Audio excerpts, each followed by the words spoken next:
एनसीपीचे राष्ट्रीय अध्यक्ष अजित पवार यांनी आज दिल्लीमध्ये शरद पवार यांची भेट घेतली आहे। शरद पवार यांचा 85वा वाढदिवस आहे, त्यानिमित्ताने ही सदिच्छा भेट असल्याचं बोललं जात आहे। पण बऱ्याच चर्चांना या निमित्तानं आता उधाण आलं। आपल्यासोबत शिवसेनेचे प्रवक्ते आमदार सिडकोचे अध्यक्ष संजय शिरसाट आपण त्यांच्याशी बातचीत करणार आहोत। या भेटीकडे नेमकं कसं पाहता, कारण बऱ्याच चर्चा झडतात, आता राजकीय चर्चा झाली आहे आणि शिवसेनेची यातून कोंडी होईल असं सुद्धा बोललं जात आहे, काय म्हणाल? नाही, यात शिवसेनेची कोंडी होण्याचं काही कारण नाही आहे। शरद पवार साहेब हे देशाचे ज्येष्ठ नेते आहेत। अजितदादा या टायमाला भेटायला गेले, निश्चित त्याच्या मागचं कारणं सुद्धा असू शकतात। मला वाटतं कौटुंबिक भेट असेल तर ठीक आहे, परंतु आता जाणकार लोक असे अंदाज वर्तवायला लागलेत की शरद पवार साहेब आणि अजितदादा एकत्र येतील। भविष्यात नेमकं काय घडेल माहीत नाही, परंतु त्यांना आमच्या शुभेच्छा आहेत। पवार साहेबांना ओळखणारा माणूस मला वाटतं लवकर सापडणार नाही। समोरच्याला कन्फ्यूज कसं ठेवायचं हा एकमेव गुण हा शरद पवार साहेबांकडे आहे। म्हणून राजकारणामध्ये इतका सक्सेस जो त्यांनी मिळवला आहे त्याबद्दल त्यांना शुभेच्छा निश्चित आमच्याही आहेत। परंतु भविष्यामध्ये ते सुद्धा अजितदादाबरोबर जाणार की अजितदादा त्यांच्याबरोबर जाणार हे सांगणं आजच्या घडीला अवघड आहे। नक्कीच तुम्हाला उमगलेले शरद पवार नेमके कसे आहेत, कारण आज त्यांचा 85वा वाढदिवस आहे, काही सदिच्छा त्यांना देणार आहात तुम्ही? त्यांना सदिच्छा निश्चित आहेत। नेतृत्व गुण जर पाहायचं असेल तर ते शरद पवार साहेबांकडे आहे। त्यांनी इतके वर्ष राजकारणामध्ये ज्या पद्धतीने एक खांबी हायर सर्व राजकारण फिरवलं ते वाखाणण्याजोगं आहे। अनेक पक्षांबरोबर त्यांची युती झाली, परंतु त्या पक्षांच्या नेत्यांना सुद्धा शरद पवार कळाले नाहीत। हे त्यांना कन्फ्युजन ज्याला मी म्हणतो की कन्फ्यूज ठेवायचं काम शरद पवारने आयुष्यभर केलं। चांगल्या कामातही शरद पवारचा हात, वाईट कामातही शरद पवारचा हात, आणि कोणत्या वेळेला काय निर्णय घेतील हे कधीच कुणाला न कळता घेतलेले निर्णय। म्हणून शरद पवारांना आमच्या शुभेच्छा आहेत। त्यांना दीर्घायुष्य लाभो। राजकारणामध्ये त्यांनी आता एक दीपस्तंभासारखं सर्वांच्या पाठीशी उभे राहावं अशी मनोसी त्यांना एक शुभेच्छा आहे। नक्कीच, पण आज अजित पवार यांनी राजकीय विषयांवर पण आणि विविध विषयांवर त्यांच्यासोबत चर्चा केलेली आहे, त्यामुळे शिवसेनेचं महत्त्व भविष्यामध्ये कमी करण्याचं जे काम आहे ते कुठेतरी राष्ट्रवादी करत आहे आणि भाजप करत आहे, अशी पण एक चर्चा जडू लागली या भेटीनिमित्तानं। नाही, आमचं काही महत्त्व कमी होणार नाही। आम्हाला राष्ट्रवादीपासून कोणताही धोका नाही किंवा त्यांच्यामुळं आमचं महत्त्व ना वाढलं ना घटणार आहे। ते त्यांच्या पक्षाच्या पुरतं ते काम करत आहेत, म्हणून त्यांना आमच्या शुभेच्छा आहेत। कोणी एकत्र आलं म्हणून शिवसेनेचं काहीतरी वर्चस्व कमी होईल हे समजण्यासारखं काही कारण नाही आहे। आम्ही आहोत त्या ठिकाणी ठाम आहोत, आणि आमचा जो काही आलेख आहे तो तुम्ही पाहिला असेल तर हा सगळा लोकसभेपासून चढता आलेख आहे।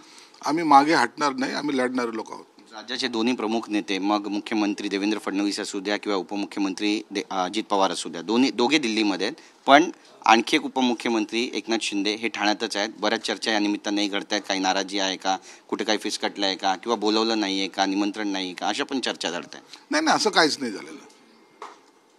एकनाथ शिंदे साहेब नाराज आहेत ना, दिल्लीला जायची त्यांनी कधी सांगितलं सुद्धा होतं। हे सूत्राच्या माध्यमातूनच बातम्या चालल्या होत्या की शिंदे साहेब दिल्लीला जाणार, पण तसं त्यांचा कोणताही प्लॅन नव्हता। आज कदाचित संध्याकाळी आमची बैठक होण्याची शक्यता आहे, आणि मुख्यमंत्री आणि अजितदादा हे दिल्लीला गेले होते, तिकडचा काय निरोप असेल, आणि आत्ताच अजितदादांनी जे काही डिक्लेअर केले की 14ला विस्तार होईल, कदाचित हे सर्व फॉर्म्युले ठरले असावेत, आणि त्याची घोषणा आज संध्याकाळी किंवा उद्या सकाळी होईल। पण अजितदादा म्हणतायत की 14 तारखेला विस्तार होईल आणि 35 आमदार या ठिकाणी शपथ घेतील असं सुद्धा बोललं जात आहे। कसं पाहता या एकंदरीतच घटनाक्रमाकडे?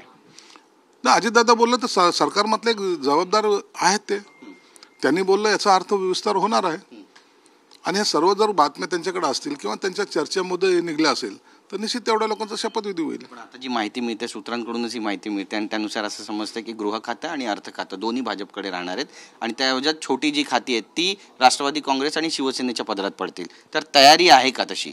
असं काही झालेलं नाही आहे। तुमची सूत्राच्या माहिती विचारण्यापेक्षा जर अजितदादाला डायरेक्ट विचारलं असतं तर त्यांनी सांगितलं असतं। म्हणून जोपर्यंत याची घोषणा होत नाही तोपर्यंत कोणतंही सूत्र खरं मानण्याचं काही कारण नाही। दिल्लीत महत्त्वाच्या घडामोडी घडतात असं म्हणावं? निश्चित घडल्यात, आणि त्याचे पडसाद आता तुम्हाला संध्याकाळी पाहायला मिळतील।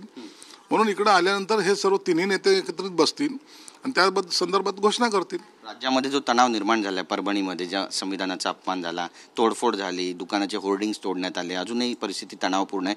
विरोधक आक्रमक झालेत. विरोधक म्हणतात सरकारचं फेल्युअर आहे. नाही, झालेली घटना ही दुर्दैवी आहे. त्या घटनाचं कोणी समर्थन केलेलं नाही. जो माथेफोरू होता त्याला अटकसुद्धा केलेली आहे. आणि या माध्यमातून सर्व जनतेला सांगेल की आपण असं काय कोणतंही कृत्य करू नका जो समाजामध्ये दुही पसरवेल. सर्वजण आपण एक मिळून ह्या घटनेचा निषेध करतोय. आणि जो कोणी त्याच्यात आरोपी असेल त्याला कडक शासन द्यायची भूमिका सुद्धा सरकारची आहे. म्हणून शांतता राखण्याचं काम हे आपल्या सर्वांचं आहे. आणि सर्वांनी मिळून हे जी परिस्थिती चिघळत चालली आहे त्यावर कंट्रोल करायसाठी आपण एकत्र आलं पाहिजे, अशी त्यांना सुद्धा आमची विनंती राहणार. पण महायुतीचं सरकार बनल्यानंतर, तिन्ही नेत्यांनी शपथ घेतल्यानंतर राज्यामध्ये जे काही अराजक माजत आहे किंवा गुन्हेगारी वाढते, याबद्दल काय नेमकं म्हणाल? कारण बीडमध्ये आपण पाहिलं सरपंचाची हत्या झाली, वाल्मिक कराड यांचं नाव येतं, धनंजय मुंडे यांचे अगदी जवळचे मानले जातात ते. त्यामुळे हे प्रकरण अत्यंत गंभीर आहे. निश्चित या सगळ्या प्रकरणाची सरकारने गंभीर दखल घेतलेली आहे. आणि कोणीही असलं त्यात तर त्याला माफ केलं जाणार नाही. म्हणून ह्याची सरकार आल्यानंतर काही लोकांनी काही करण्याचा जरी प्रयत्न केला तर सरकार त्याला पाठीशी घालणार नाही किंवा त्याला समर्थन सुद्धा करणार नाही. जो कोणी या सर्व घटनेमध्ये आरोपी असतील त्यांच्यावर कडक कारवाई केली जाईल. धन्यवाद आमच्याशी बातचीत केल्याबद्दल. कॅमेरा पर्सन अमित शिगवणचा, गिरीश गायकवाड, TV9 मराठी, मुंबई.